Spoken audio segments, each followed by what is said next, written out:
vemos logo surgir as consequências, das quais acreditamos poder fugir. É preciso olhar mais longe. Somente os muito ingênuos acreditarão que os efeitos do mal possam anular-se gratuitamente sem que ninguém pague. Apenas eles crerão que uma força lançada se possa deter no vazio sem ter de percorrer todo o seu caminho. Essa moral revoluciona o modo normal de conceber a vida, como luta para vencer. A realidade é uma outra. É vencedor não quem sabe conquistar domínio, glória, poder e posses terrenas.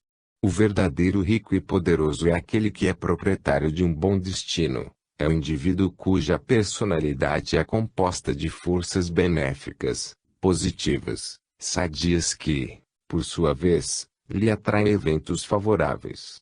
Entretanto, é pobre e miserável quem é proprietário de um mau destino, um indivíduo cuja personalidade é composta de forças do tipo ruim, negativo, doente, que, pois, atraem forças e eventos desfavoráveis.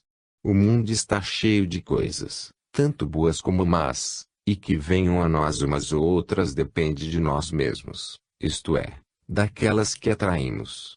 Um homem pode ser o senhor do mundo, mas se possuir somente as qualidades que atraírem o mal, tudo lhe será desfavorável, até que esteja arruinado.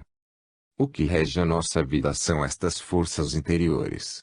As verdadeiras riquezas são de outra natureza. O que conta é o que temos dentro de nós, aquilo de que somos feitos, e não o que está fora, ligado somente ao exterior. Eis o nosso verdadeiro patrimônio, inalienável, que ninguém nos pode roubar. Eis o método para tornar-nos independentes dos vencedores por meio da força. Estes podem empobrecer-nos e matar-nos, mas não podem deslocar um ponto em nosso destino. E se estes nos empobrecem e nos massacram é porque merecemos. Eis que é o princípio da luta pela vida. Com o triunfo do mais forte se substitui o princípio da lei e da sua justiça.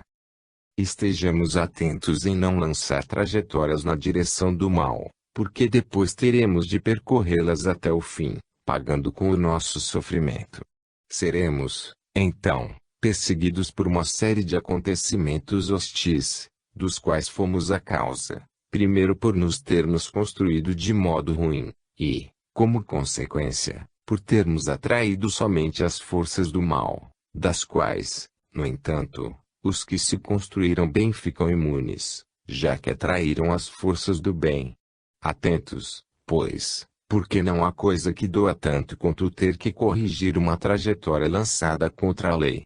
A esta altura, podemos compreender toda a técnica deste fenômeno. Com uma conduta reta, construamos um patrimônio de forças boas, porque então todo bem virá a nós. Se, ao contrário, quisermos forçar a lei, pondo-nos contra ela, construindo-nos um patrimônio de forças negativas, todo o mal virá e estaremos inexoravelmente ligados a um destino de desgraça. É preciso compreender, tudo o que pertence ao as é negativo, destrutivo, mesmo para os seres que nele vivem. Trata-se de um reino invertido, onde a ordem do S se transformou em caos, a sua unidade, em separativismo, o seu poder construtivo, em força destrutiva, isto é, fraqueza e enfermidade. Os elementos constitutivos do S são rivais que vivem em disputa, não amigos que ajudam reciprocamente. Estes se irmanam somente para tirar proveito uns dos outros e suas uniões se desfazem tão logo cesse o interesse de cada um. Esta sua estrutura é o ponto do as, por isso ele não pode deixar de desagregar-se. Quando um indivíduo, com sua conduta errada, viola a lei, inevitavelmente ele entra em negatividade, cause separatismo do as, o que o põe em posição de inferioridade, de fraqueza, de doente diante da vida. Então a vida tenta eliminar tal elemento de corrupção, que se colocou fora da lei. Em vez de protegê-lo em seu seio, ela, a vida, abandona-o sozinho, ao seu desejado destino de rebelde, em razão do seu negativismo destrutivo. Como amigos, ele só encontrará seres do tipo as, isto é, aliados egoístas prontos em traí-lo. Quanto mais avançar no caminho do mal, tanto mais afundará nesse ambiente. A salvação está somente na recuperação, retomando o caminho do bem. Para fugir àquela vontade de morte que está no as, basta livrar-nos do mal que nos torna vulneráveis. O micróbio ataca o ponto débil. O destino nos assalta onde pecamos e por isso é que se torna necessária a retidão para nos curarmos. Se Cristo tivesse aceito o as, embora como lhe foi oferecido, teria caído dentro dele, tornando-se rei da terra, teria perdido a oportunidade de mostrar-nos, com o próprio exemplo, como fugir do asparo esse, que era o verdadeiro objetivo da sua paixão. Eis que a verificação do que ocorre em nossa vida não depende do acaso, mas é tudo pré-ordenado segundo esse jogo de forças, sua natureza, atração e repulsão. O destino é construído por nós mesmos e está em nossas mãos. Verdadeiramente, ainda que não estejamos conscientes, vivemos num mundo livre e irresponsável, em que não domina o fado cego, mas a inteligência de Deus, não o acaso, mas a justiça. Procuremos, pois, lançar uma boa trajetória para o nosso futuro. Uma vez que se faça o esforço de lançá-la, ela irá por si mesma, segundo a sua natureza, na direção de nosso bem ou nosso mal, e nos arrasta comparativamente à maneira de veículo em que viajamos, levando ao ponto devido, segundo o mérito e a justiça. Em substância, a nossa vida é um destino em movimento, que percorre o seu trajeto estabelecido pelo tipo de forças que contém. Infeliz é o afortunado que tem sucesso enquanto segue a sua trajetória anti-lei, dirigida para o mal, porque tal sucesso o reforça naquela direção. Deverá, pois, ser mais forte e doloroso o golpe corretivo necessário para reendireitar-se e salvar-se. A mais profunda realidade da vida é que os acontecimentos que a constituem não ocorrem de forma desordenada e por acaso, antes estão logicamente ligados, para cada indivíduo, ao longo do fio de seu destino. É que tal fio é constituído por um desenvolvimento de forças ao longo da linha causa-efeito, segundo uma trajetória bem definida, numa dada direção. Tais acontecimentos não são isolados, e quem compreendeu vê que a vida é feita de um concatenamento em sucessivos momentos, ao longo de um único percurso, razão pela qual eles adquirem uma direção, uma meta, um significado. Continuemos a falar da construção de um novo tipo de moral, positiva e universal.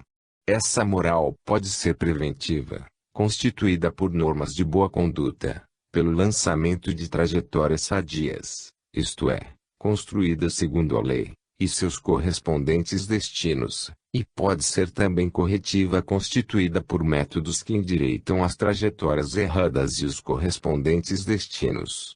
Como se vê, trata-se de uma moral diferente da antiga, que se limitava ao exterior, e intervinha quando o fato estava realizado, sem chegar à raiz do fenômeno. Trata-se de uma nova moral, que penetra profundamente no íntimo da consciência.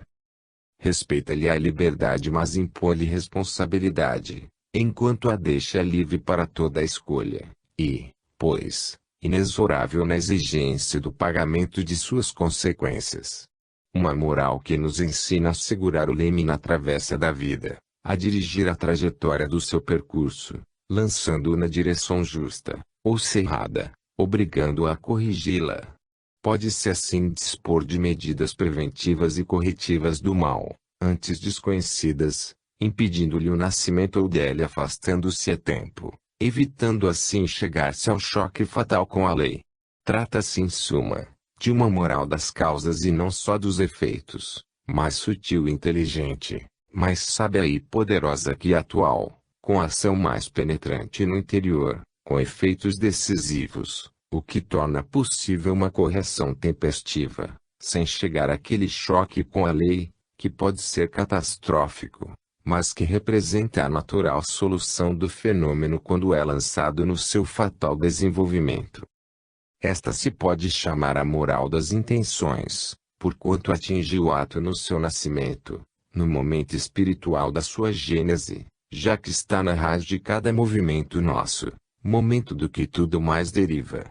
É nesse primeiro tempo que, com a nova moral, se pode intervir, no do lançamento, quando este ainda não estabeleceu uma trajetória e tudo é mais maleável porque ainda está em fase de formação.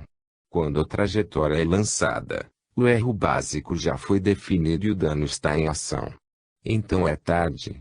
A correção terá que ser muito mais laboriosa do que antes, quando tudo isso ainda não tinha ocorrido e podia ser prevenido, impedindo-lhe a primeira formação.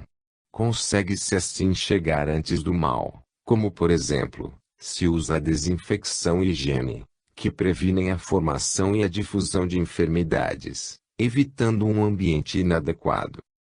Estes novos métodos podem levar um deslocamento fundamental em nossa vida, pelo qual nos tornamos senhores de nosso destino, ao invés de sofrê-lo passivamente. É certo que o destino pela lei de causa e efeito, é fatal, porém se soubermos lançá-lo na direção justa, ele será fatal a nosso favor, ao passo que o em nosso prejuízo se, como frequentemente acontece, o lançarmos na direção errada.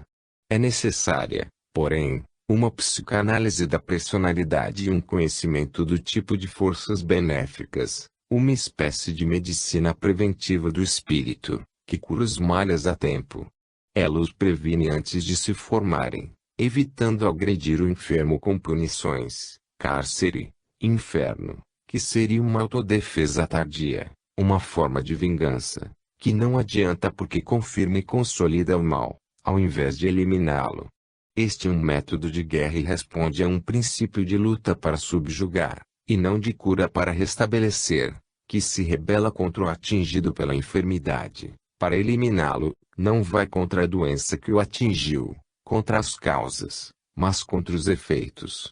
Trata-se apenas de uma reação egoísta contra uma ameaça ou uma ofensa produzidas por aquele mal, e não por interesse na sua cura. Para livrar-nos do perigo que ele representa, busca-se eliminar, em lugar do mal, o enfermo. Quanto mais o homem se civiliza, tanto mais aguda se torna a sua inteligência e aumenta a sua capacidade de penetração até as raízes do fenômeno e, consequentemente, a capacidade de dominá-lo. Assim, com o progresso da civilização, se vai sempre substituindo ao conceito de justiça positiva a posteriori, o de educação preventiva, primeiro e depois, corretiva do mal. Este é de fato o critério que, em matéria penal, vai conquistando espaço, tentando eliminar a formação de uma dupla fila, a dos culpados passíveis de punição e a das suas vítimas, isto é, vai se eliminando a relação entre o mal realizado e o mal recebido. Formou-se uma nova moral alicerçada na compreensão e não no temor, na convicção das vantagens que ela oferece a todos, e não na imposição da autoridade. A vida, que é utilitária, não poderá deixar de aceitar essa moral, compreendendo a conveniência que há no conviver pacificamente, tornando leves os gritos e as fadigas da luta, o que permitirá o trabalho e a conquista de um mais alto nível evolutivo. Houve um tempo em que a moral existia em função daqueles que comandavam e que, visando a própria vantagem, se faziam representantes da ordem e da justiça e constituíam a classe das pessoas honestas. Hoje, em lugar dessa moral egoísta de classe, a nova moral existe em função da utilidade coletiva. Houve um tempo em que uma pessoa valia na proporção de sua riqueza, de sua classe social, de sua posição de comando, isto é, segundo o domínio que podia usar para submeter os outros a si mesmo. Hoje se começa a apreciar o indivíduo em razão do rendimento que lhe pode dar como produção e atividade em benefício de todos. É por isso que no passado se glorificava a virtude da obediência, porque se buscavam servos para subjugar e não colaboradores. Foram exaltadas as três virtudes franciscanas, a pobreza, a castidade, a obediência, que queriam podar o indivíduo no plano animal humano, na esperança de poder elevá-lo a um nível evolutivo mais alto. Mas hoje, a virtude da pobreza ociosa e improdutiva, se substitui à virtude do trabalho, indispensável para elevar o nível de vida, base de uma civilização mais avançada. A virtude repressiva da castidade da renúncia, dar de contas às paixões baixas e ferozes então dominantes, mas que induzia a posição negativa do não fazer, se substitui hoje à virtude positiva motivada no dinamismo criativo do fazer, isto é, o exercício de uma paixão mais alta no plano da inteligência. Deixam-se em seu devido lugar as funções fisiológicas e nervosas, e se desloca o centro da vida para um outro nível mais evoluído. A virtude da obediência, referida acima, se substitui a da produtividade da recíproca compreensão necessária para consegui-la. O exercício dessas três virtudes valia enquanto funcionava como correção das trajetórias mais comuns naqueles tempos, dirigidas no sentido oposto, abuso de riqueza, de sexo, de domínio. Então a autoridade, não só para corrigir, mas também para manter-se em pé, tinha que exercer a função de domador. Mudadas, porém, as condições de vida, encontrando-se em mais avançada fase de evolução, é natural que a moral evolua e surjam virtudes de tipo diverso. Encontramos hoje ainda habituados à antiga moral convencional, que resiste em adaptar-se ainda às mudadas condições de vida. Aquela era peremptória, ameaçadora, preceptista, ao passo que hoje necessitamos de uma moral de compreensão. Os problemas analisados mais a fundo assumem outros aspectos e perdem seu absolutismo. Por exemplo, condenava-se o egoísmo. Mas se quisermos ser sinceros, como se pode não reconhecer que o egoísmo é a primeira condição de sobrevivência em nosso baixo nível biológico? Como suprimir o egoísmo, se ele desempenha a função de defender o indivíduo? Como se pode, honestamente, propor como virtude o que num regime de luta é antivital? É assim que nasce a hipocrisia, por parte do falso altruísta que exalta uma tal virtude, mas só para os demais, buscando mesmo desenvolvê-la nos outros para aproveitar-se deles em função do seu próprio egoísmo.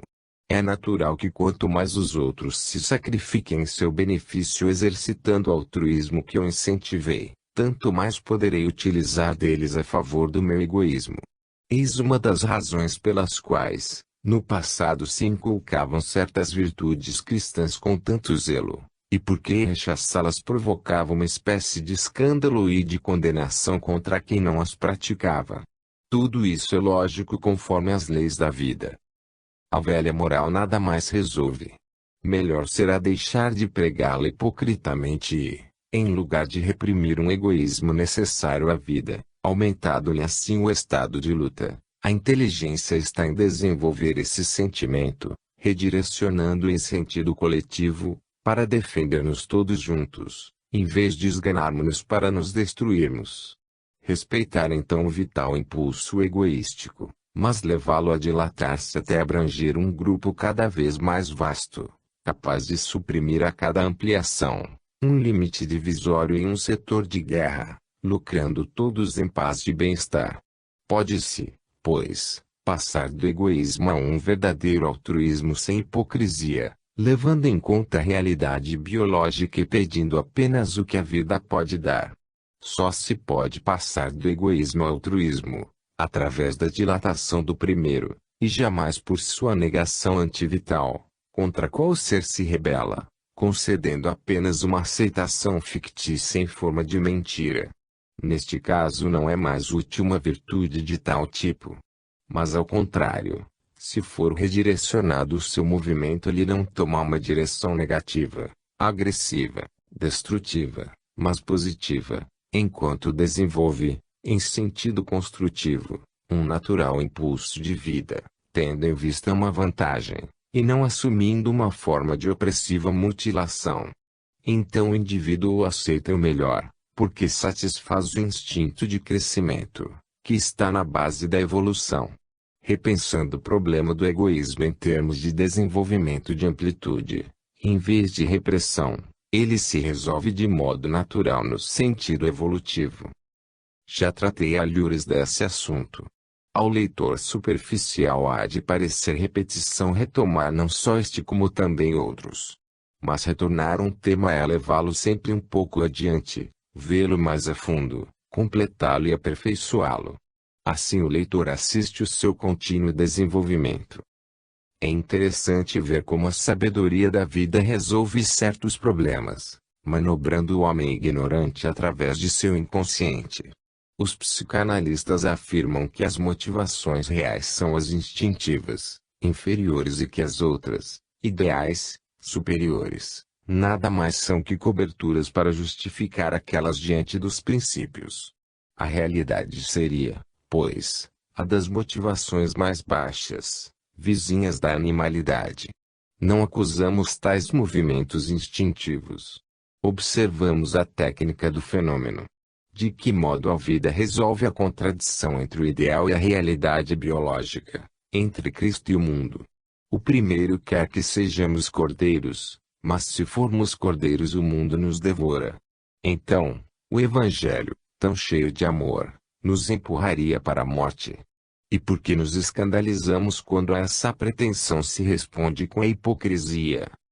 A questão está nestes termos. Existe um antagonismo absoluto entre o Evangelho e o mundo, isto é, entre o ideal de Cristo e as leis biológicas vigentes no nível evolutivo do animal humano. Obrigados os dois opostos à convivência, é inevitável a hipocrisia, isto é, uma posição de contradição entre o que se prega e o que se pratica. A Igreja, devendo representar Cristo no mundo, não podia deixar de ficar prisioneira dessa contradição. Há fatos que não podem ser deslocados. Primeiro, os ministros de Cristo devem pregar o Evangelho, porque este é o seu dever de ministros e nisto consiste a sua função e a sua missão. Segundo, é verdade que há contradição em pregar sem praticar, porém praticar o Evangelho, num mundo ainda não civilizado como o nosso, isto é, oferecer-nos como cordeiros aos lobos, leva ao fim de Cristo, isto é, a sermos rapidamente eliminados. Terceiro, quando se morre, embora na condição de mártires e santos, não se pode cumprir a função e a missão de pregar o Evangelho. Quarto, portanto, para poder pregar o Evangelho, é necessário não o praticar. Quinto, dessa forma a contradição e a hipocrisia são inevitáveis. Deste modo a Igreja é justificada, porque se vê obrigada a recorrer a tal solução. Nasce assim um consórcio entre a religião e a hipocrisia. Mas esta não é uma solução desejável. O mal permanece. Então, para não culpar a Igreja, termina-se por culpar Cristo que pregou um Evangelho que está em contradição com as leis da vida vigentes no plano humano, e, pois, inaplicáveis às massas. Para justificar a Igreja temos que culpar o Cristo, o que é uma solução mais grave. Isso demonstraria que o ideal é impraticável na Terra e acarretaria a queda total, porque sem o conceito de evolução, sem um telefinalismo, a vida perderia o significado. Será a culpa da Igreja e dos cristãos que não seguem Cristo, plenamente, até a cruz, ou foi Cristo, que propôs um método de vida que a conduz à morte? E, no entanto, há uma solução que justifica tudo sem culpar ninguém, consiste em aceitar a contradição, reconhecendo-lhe a existência e o dano, mas aceitando-a como um mal necessário, justificado por ser transitório, uma fase evolutiva, feita para ser superada e depois abandonada pela vida. O Evangelho é de fato aplicável num mundo mais civilizado, que pratique métodos mais progressivos de vida, dos quais já estão detectando os primeiros sintomas. É verdade que o fenômeno só é concebível em função de um completar-se numa futura fase hipotética. Mas é também verdade que a isso nos levam a nossa razão e a lógica da vida. A Igreja, por ora, resolveu o caso, usando o método conciliatório, o único que pode permitir a pacífica convivência dos opostos no mesmo terreno, sem que um destrua o outro como gostaria.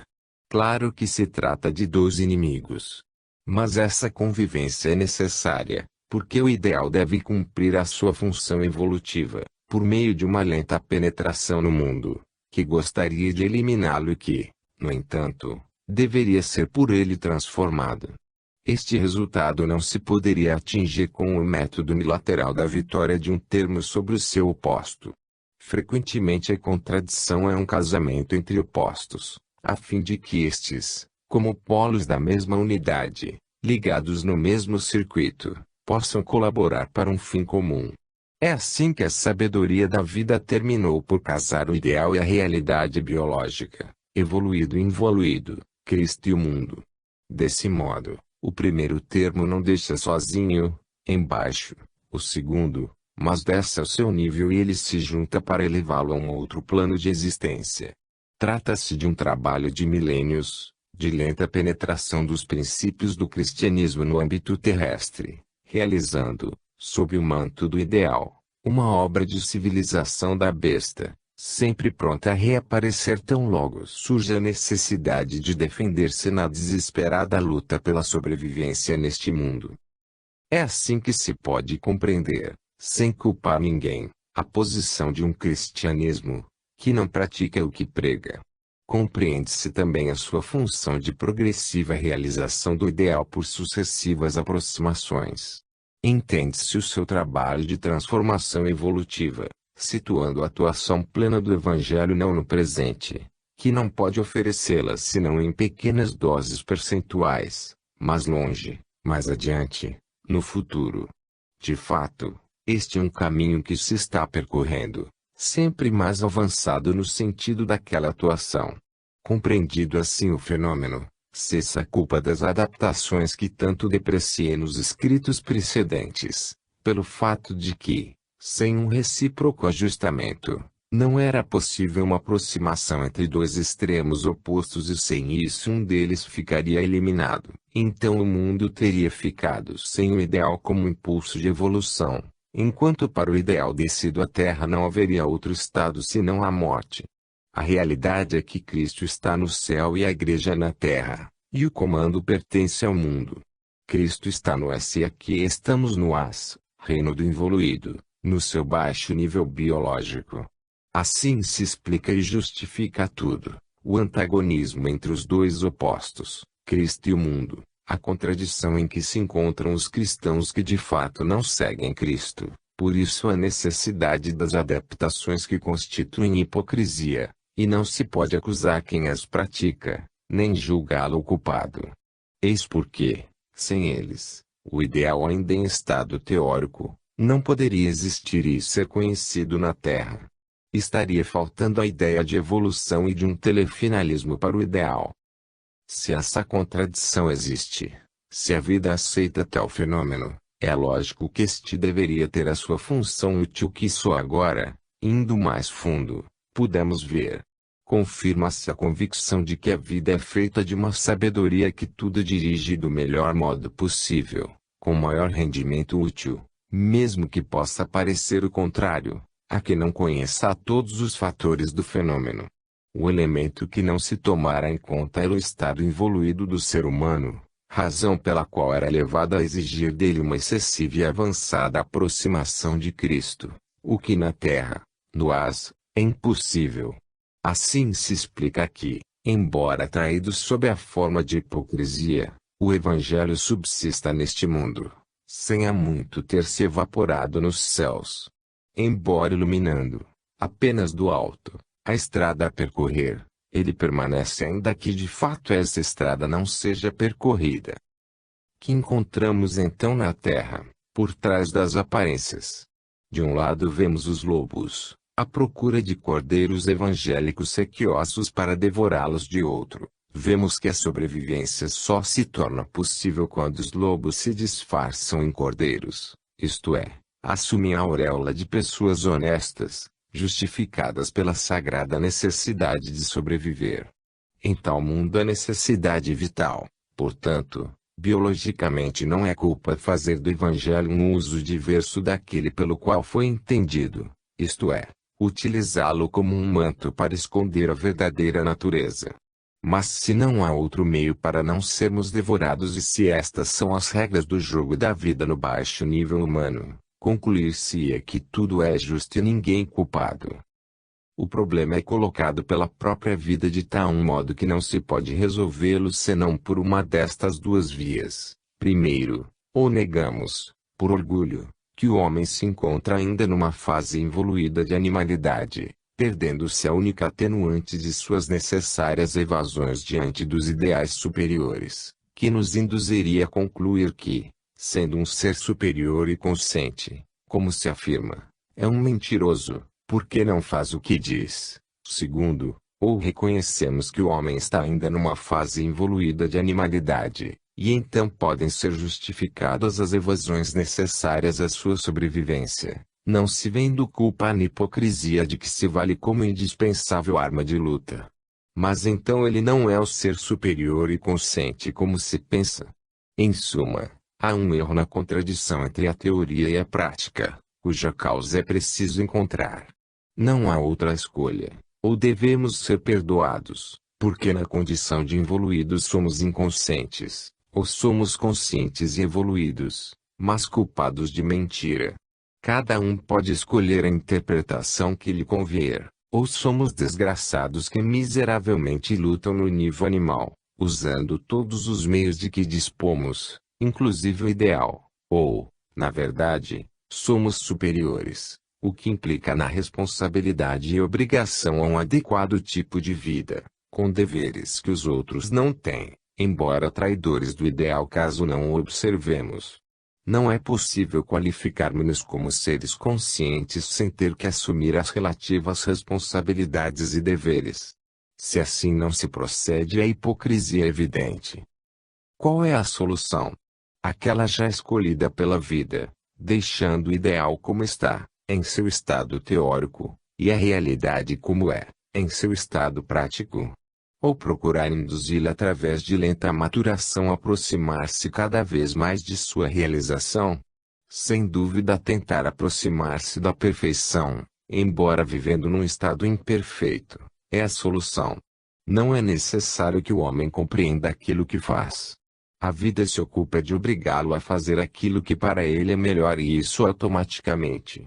Quando a hora está amadurecida para que tal fato ocorra, trata-se de uma revolução, de uma descoberta de novas ideias, ou de mudanças de todos os campos. O homem o faz sem saber por que, e onde irá acabar, chegando a conclusões, muitas vezes, totalmente diversas daquela em que ele acreditava. Ele assim procede de forma inconsciente, crendo que é ele próprio quem quer e escolhe, enquanto na realidade apenas obedece. A vida deixa ele mascarar tudo com outras razões, deixa-o dizer o que quer, mas na verdade ele só faz o que ela, a vida, permite. O que conta são os fatos e não as palavras.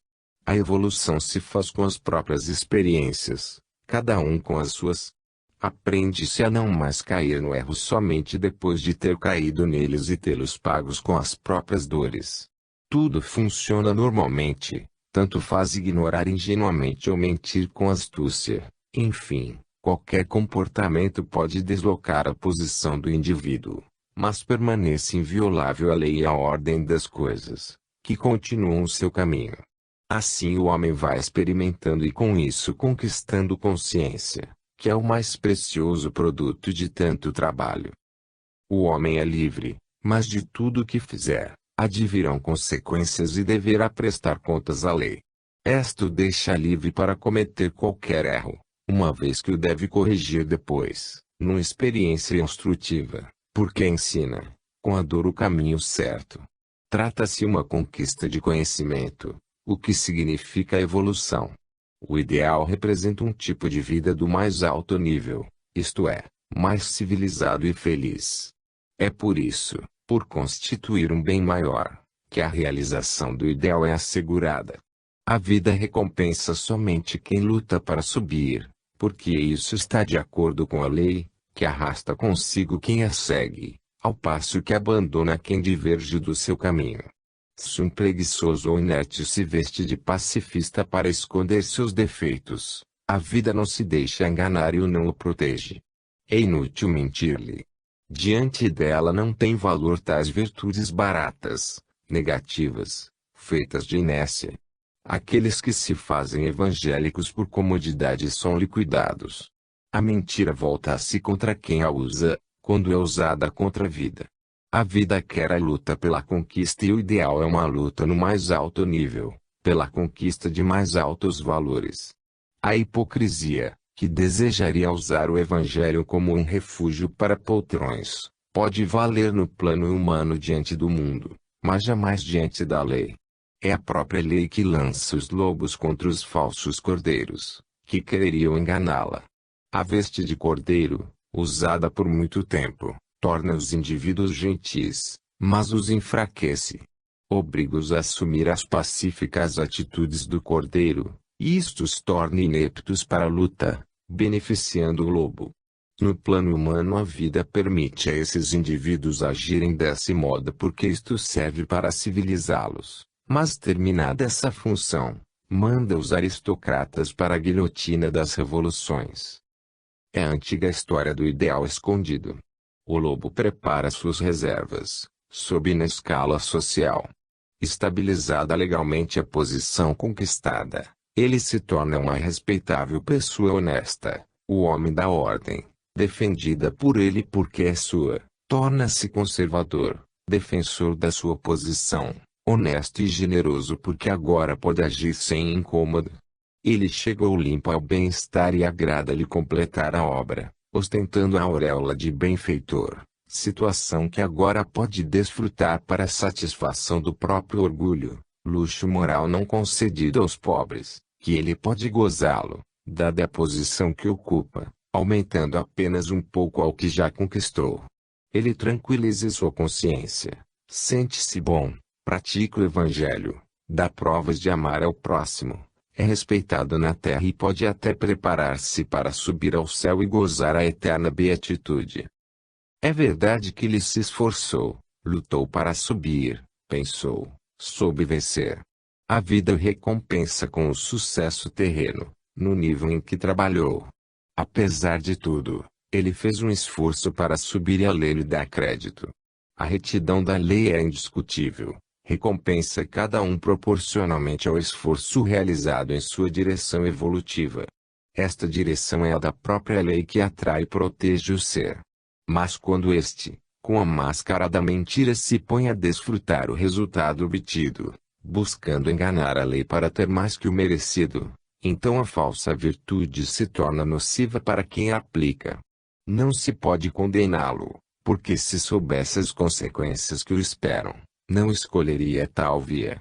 Sua opção é fruto da ignorância, que se pode chamar também inocência.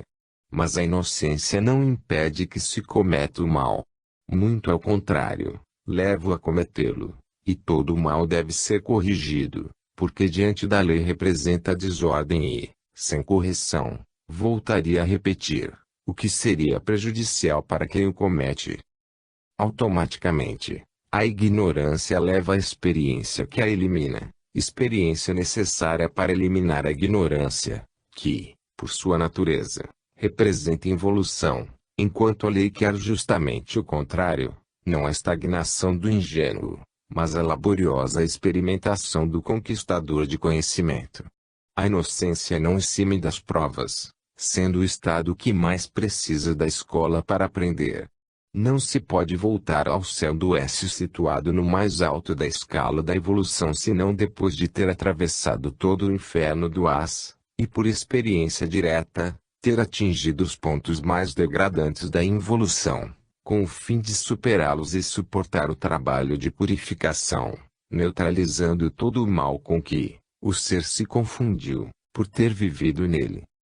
Vimos assim, num determinado aspecto como funciona a lei. Ela é um pensamento diretivo e uma vontade de realização. As características fundamentais desta lei são a inteligência, o poder, a vontade. Os seus movimentos são exatos e atingem a finalidade. A sua técnica não é aquela incerta da tentativa característica do ser decaído no As. O homem ainda primitivo, na sua inocência, não soube conceber tal lei senão antropomorficamente, sob a forma de um Deus que ajuda cada um. Quando um corpo cai, não podemos admitir que Deus esteja lá para regular o fenômeno da queda, porque este é regulado automaticamente pela lei da gravidade. Similarmente, devemos admitir que assim ocorra no campo espiritual. A lei funciona igual para todos, segundo as condições em que cada um se põe diante dela. Esta funciona com inteligência perfeita, sem errar um movimento e falhar um instante, com força irresistível contra a qual não adianta rebelar-se, mas com bondade absoluta, que exige, a qualquer preço, a nossa salvação. Para esse fim ela usa sempre dois métodos, segundo o tipo de trajetória que o indivíduo escolheu e percorre. Se este se lançou contra a lei, esta, com seus empurrões, o leva a chocar-se com ela. Isso se faz necessário para o bem dele, como única solução, embora dolorosa, a correção do erro, que, de outro modo continuaria a levar o indivíduo, cada vez mais, para o mal, piorando as suas condições. A lei o sabe e encaminha para o choque porque, para a salvação do ser, este é o único fato que pode reendireitar sua trajetória. A dor não deve, pois, ser entendida como uma punição por parte de um Deus ofendido, mas como uma benéfica salvação daquele que se queria perder. Mas, se a trajetória em que o indivíduo se lançou segue a direção da lei, então esta o prende na sua corrente e o eleva. E ajuda-o, se ele está em fase de correção de uma trajetória errada. Em suma, a lei está sempre presente, ativa e visando ao bem, embora sobre formas opostas, segundo a posição positiva ou negativa em que se coloca diante dela. Os seres se movem em meio a essa lei como os peixes no mar. Quem segue a corrente da lei, é por ela transportado. Quem vai contra, é arrastado. Esta corrente é a evolução, dirigida para o S. Quem quer andar em sentido oposto, evoluindo para o AS, encontra todas as resistências da lei, até o choque resolutivo, expresso em forma de dor e de um sufocamento da vida. A dor é a voz da lei que diz: erraste, corrige o teu erro. A lei nos diz isso, porque é nessa correção que consiste a salvação do ser, o que se chama redenção. Todo caminho da involução não é senão uma trajetória errada, lançada na direção anti-lei. Neste caso máximo, cada erro nosso, embora pequeno, desencadeia o mesmo processo de experimentação, dor e correção. O caminho evolutivo não é senão a correção do grande erro da revolta, através da experimentação e da dor. Depois de uma cansativa subida que neutraliza a queda, voltaremos ao S, mas conscientes das consequências de cada violação da lei, e com uma sabedoria tão duramente conquistada, que nem se deseja mais cometer o erro. Este é o método que a lei usa e que se poderia chamar a técnica da salvação. Procuremos aprofundar o conhecimento dessa técnica, observando ainda mais nos seus particulares. Estamos apenas começando a penetrar o canal da lei, mas, ao percorrê-lo, desde o início, descobrimos incríveis maravilhas. Perguntamo-nos a que coisa esse exame nos poderá levar, e se poderemos ou outros poderão continuar a percorrer aquele canal? O eixo conceitual em torno de que se move o universo, em outras palavras, o pensamento diretivo do seu constante funcionamento orgânico, é a lei. Ela representa o seu cérebro, isto é, o modo pelo qual o universo existe no plano mental, do qual dependem outras formas menos evoluídas de sua existência, que estão no nível dinâmico, como a energia aí, no nível físico, como a matéria. Com relação ao nosso corpo alheio ao espírito. No universo, mais ampliado, encontramos o mesmo modelo, de que o homem é uma cópia ou caso menor, com a mesma disciplina, dependência hierárquica e funcionamento orgânico. Como no espírito está o nosso pensamento, assim também na lei está o pensamento de Deus. E assim como em todo o funcionamento de nosso organismo encontramos a presença de um pensamento, de igual modo a presença do pensamento de Deus é encontrada no funcionamento de todo o universo, e podemos identificá-lo por toda parte. Vemos então que o homem é um átomo que se move ao longo de percursos estabelecidos por determinadas leis, as que estamos observando.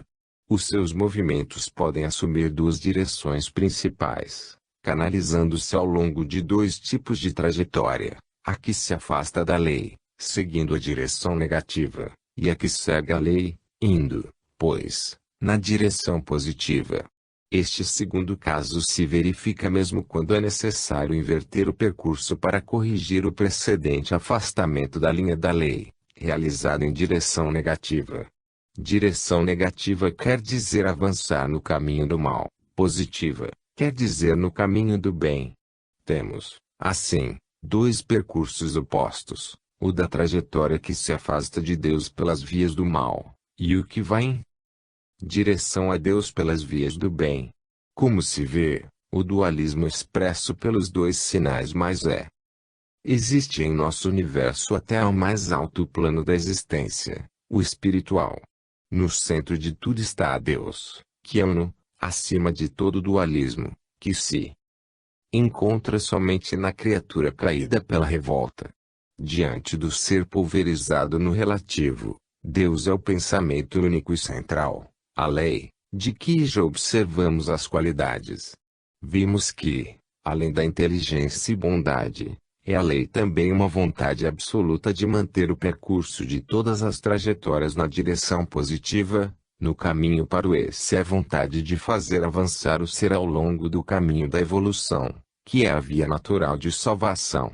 Então, quando uma trajetória se afasta da lei, porque é lançada na direção negativa, direção do as, aquela mesma lei age em sentido corretivo, subtraindo o ser do caminho de involução que é a via da perdição. Ora, das duas forças, a do extraviado e a da lei, a primeira é mais débil e ilimitada e deve acabar exaurindo-se, a segunda é mais potente, inexaurível, e deve, pois, acabar vencendo. O impulso atrativo da lei deve prevalecer sobre o impulso repulsivo do ser. Nesse afastamento está implícito um limite de resistência do impulso negativo, que funciona a favor da vitória do impulso positivo. Inevitavelmente, há de chegar um momento de saturação do fenômeno, isto é, do exaurimento das forças maléficas do circuito rebelde. Chega-se assim, naquele movimento centrífugo, a um ponto calculável, além do qual dispara, prevalece e entra o impulso oposto, o positivo, um tropismo em direção à lei, destinado a recolocar as coisas na ordem por ela estabelecida. É nesse momento que não funciona mais a vontade do indivíduo, mas, com finalidade corretiva deste, prevalece a vontade da lei. Então se dá marcha ré e o débito, contraído com os equilíbrios da sua justiça, é pago por quem o contraiu. Nesse momento começa o percurso invertido, o da redenção. Então, ao afastamento se substitui a reaproximação, a revolta, a obediência, ao furto de um bem não merecido, o pagamento da pena correspondente. O percurso de ida se resolveu no choque contra a lei. Pela súbita ruína, o ser compreende o seu significado, e então, para salvar-se, aceita voltar atrás. Posto na direção positiva, a lei, sempre saneadora e benéfica, sempre construtiva, por ser positiva, ajuda-o a pagar a dívida. Ajuda porque é boa, mas não presenteia nada, porque é justa. Ela não abandona o pecador ao seu destino, mas o atrai e ajuda para salvá-lo, permitindo, porém, que expie a sua pena, a fim de que compreenda o mal feito e não recaia no erro. O fim é sua salvação e não uma vingança pela ofensa recebida. Deus não pune e muito menos se vinga, porque ninguém tem o poder de ofendê-lo. Acontece então nesta fase o emborcamento da posição precedente. Enquanto, no trajeto de afastamento, as vantagens eram todas escamoteadas à justiça da lei e esta, diante da iniciativa contrária do indivíduo, se encontra em posição de resistência. No trajeto de reaproximação, a dívida é toda paga àquela justiça e o indivíduo, em lugar de impulsos de resistência da parte da lei, encontra apoio. Isso lhe facilita o caminho, convida-o e impulsiona-o a percorrê-lo, ajudando tanto mais quanto mais houver sofrido, quitado, purificado e redimido. Tornou-se assim mais apto a poder gozar dos bens a que tem direito aquele que se move segundo a lei. Esta é a técnica funcional dos movimentos e relações de forças entre os dois termos, lei e indivíduo, e dos deslocamentos de ida e volta por parte do indivíduo em relação à lei. Esta permanece estável no seu sinal positivo, isenta das oscilações mais do indivíduo. Porque ele apenas está sujeito a erros e correções, afastamento e reaproximação. Isso é o que ocorre quando observamos os dois termos, lei e indivíduo, nas suas relações.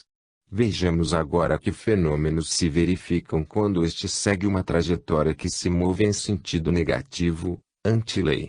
A lei é positiva, cada afastamento dela é negativo. Esta é a qualidade fundamental daquela trajetória, qualidade exclusivamente sua, característica própria do seu campo de forças. Assim se explica o fato de tal trajetória ser levada, entre as forças que encontra em seu caminho, a atrair, no seu circuito de tipo negativo, somente forças do mesmo gênero, isto é, maléficas, repelindo as outras positivas, isto é, benéficas.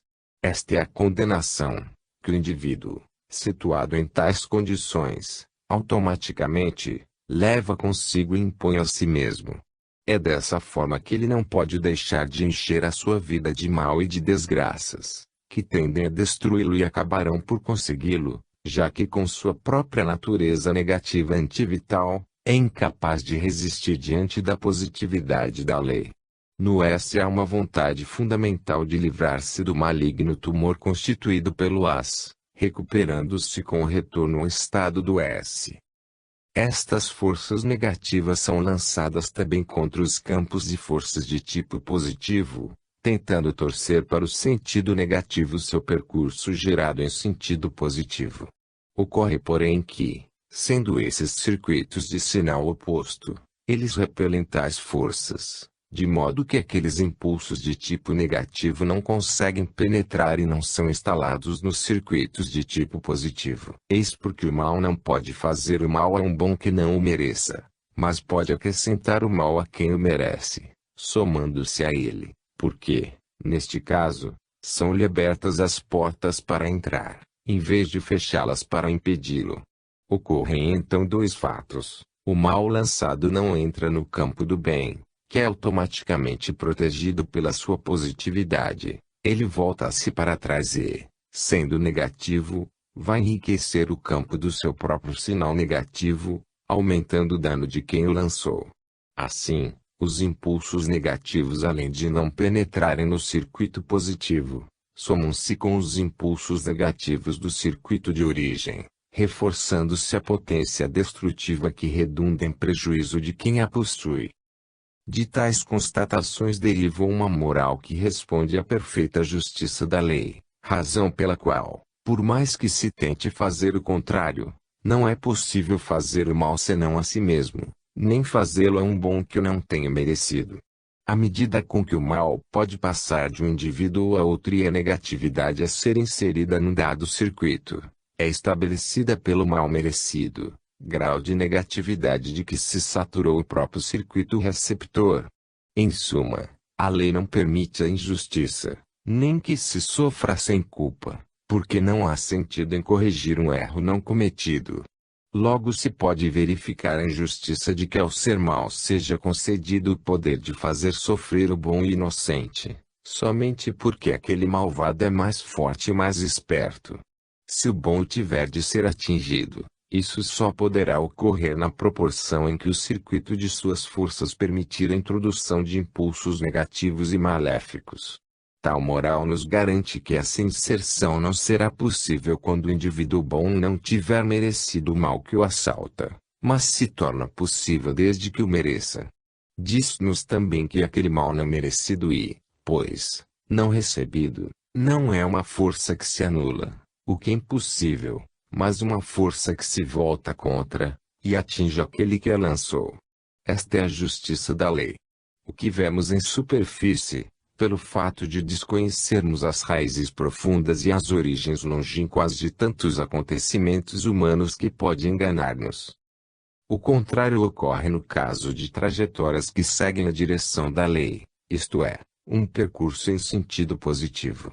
Estas, entre tantas forças que encontram em seu caminho, atrairão e poderão absorver no seu circuito apenas aquelas que têm o mesmo sinal positivo. Assim, que se encontra em tais condições, terá uma vida abençoada e frutificante, que o levará para o alto, porque a lei da vida, para quem quer evoluir, em mover-se em direção do S. Se tais impulsos positivos forem, porém, dirigidos para campos de forças de tipo negativo, essas forças positivas não poderão ser inseridas naquele circuito de sinal oposto, sendo, pois, repelidas. Assim o bom não pode fazer o bem a um mal que o não haja merecido, e, quando pode fazê-lo, isso só acontece na medida em que este o mereceu. Quando esse bem não pode entrar, porque encontra as portas fechadas, então ele volta para trás e retorna ao circuito de forças positivas do emissor, enriquecendo-o de positividade, vantagem para quem fez o bem. A moral que deriva de tais constatações é a mesma exposta acima, mas com resultados opostos, permanecendo de pé a justiça da lei. Como se vê, esta nova moral se baseia neste princípio de justiça, mais avançado que o da antiga moral, que tudo explicava sob a perspectiva da ofensa a Deus e de uma ação pessoal punitiva contra o transgressor. Tal conceito, que tem muito de egoísmo e de vingança, corresponde à forma mental e psicológica do passado, situado ao nível de uma mitologia antropomórfica proporcional à ignorância dos tempos. Porém, enquanto aquela velha imagem de Deus convier à vida, ela vai ser respeitada, apesar de bastante primitiva. Ser destrutivo é trabalho negativo característico dos atrasados, inseridos no AS. Quem é positivo não faz jamais um trabalho negativo, mas somente o positivo de mostrar a nova visão das coisas, pondo-a junto à antiga, de modo que os mais amadurecidos o encontrem pronta e possam escolhê-la e pô-la em atuação. A destruição do antigo compete ao tempo, superando e deixando morrer de morte natural. Traçam-se aqui as espirais de luz, premissas introdutivas, suscetíveis de grandes desenvolvimentos, de uma nova moral científica e racional, universal, porque verdadeira para todos, como verdadeiras são as leis do plano físico e dinâmico. Assim, para os ateus como para os crentes, não há uma moral diferente, como não há uma lei de gravidade diferente. O lançamento das trajetórias é livre, mas para todos em qualquer tempo e lugar, cada movimento é regulado por leis e, apenas iniciado, é canalizado em um dado sentido, a que fica ligado segundo as direções que lhe são imprimidas, permanecendo prisioneiro da disciplina da ordem soberana, e não podendo escapar do canal escolhido até que a sua trajetória seja toda percorrida. As transgressões levam ao choque destrutivo e doloroso com que se paga o erro. Essa nova moral não será aceita por quem está habituado à velha moral. Porém, para o homem mais evoluído, representa uma grande satisfação chegar a conceber com exatidão essa lei e poder se situar e funcionar no seio, isto é, num plano de justiça mais alto do que o humano plano da luta pela seleção do mais forte e astuto. Para o evoluído, é consolo constatar de modo positivo que, no nível mais avançado, existe também uma lei bem diferente daquela de tipo animal vigente em nosso mundo. Esta, com a sua relativa moral e sistema de vida, permanece com herança somente para o evoluído, destinada a desaparecer com evolução. Surge uma biologia mais avançada, em que a feroz lei do mais forte se substitui à justa lei do mais honesto, de modo que a seleção ocorre em outro sentido, num nível mais alto. Será introduzido na Terra, inclusive para os menos atrasados, e poderá começar a ser reconhecido o valor social de quem é mais avançado. Não mais se condenará o inepto tipo dominante inferior de vida. Assim o evoluído conhece qual é a sua posição biológica e cada um está situado no lugar que lhe cabe por justiça, em obediência à lei do seu plano de evolução. Encontra-se finalmente um ponto, uma posição biológica, em que se permite ao ideal cumprir sua função vital, em vez de ser utilizado de modo hipócrita, como meio de esconder a realidade e obter melhor vitória na feroz luta pela vida. Finalmente,